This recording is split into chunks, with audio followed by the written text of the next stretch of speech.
Ramai di sosial media, kasus Nadiem Makarim yang dituntut oleh jaksa selama 18 tahun penjara. Sayangnya, yang di-highlight di sosial media hanya jumlah tuntutannya, tanpa memperlihatkan duduk perkara kasusnya. Di video ini saya akan coba untuk bahas sedikit tentang kasus ini, agar kita bisa menilai lebih objektif.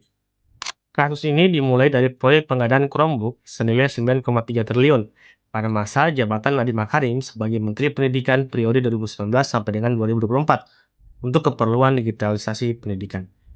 Jaksa dengan argumennya menyatakan bahwa adanya konflik of interest antara Nadiem Makarim sebagai menteri dan Google yang merupakan investor Goto.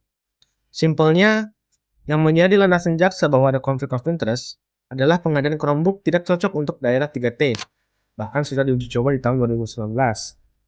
Dari dasar argumen itu, jaksa mulai membangun temuan seperti menelusuri adanya instruksi khusus pembelian Chromebook, kemudian menelusuri tentang dugaan markup, walaupun hal ini masih menjadi kontroversi dan masih terus ditelusuri dalam persidangan.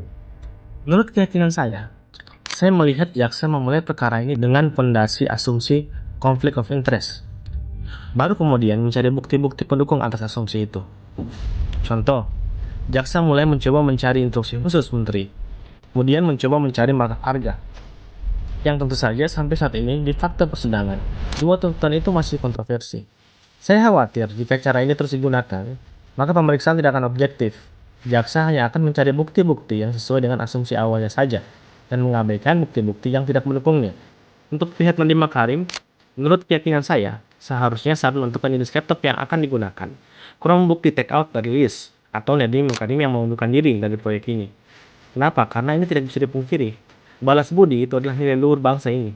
Tapi nilai ini tidak boleh ada di diri pejabat publik. Karena kadang balas budi itu kita lakukan secara tidak sadar, karena dia sudah melekat dalam diri kita. Ini jadi pelajaran bagi kita semua bahwa jika teman-teman ada niat jadi pejabat publik, hati-hati.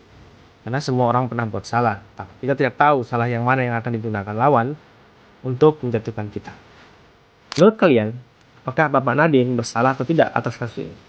Jangan-jangan benar, beliau ada kepentingan untuk menguntungkan Google yang sudah menjadi investornya. Di video berikutnya saya akan coba bahas tentang apa itu konflik of interest dan bagaimana daya rusaknya. Demikian insight kita hari ini, sampai jumpa.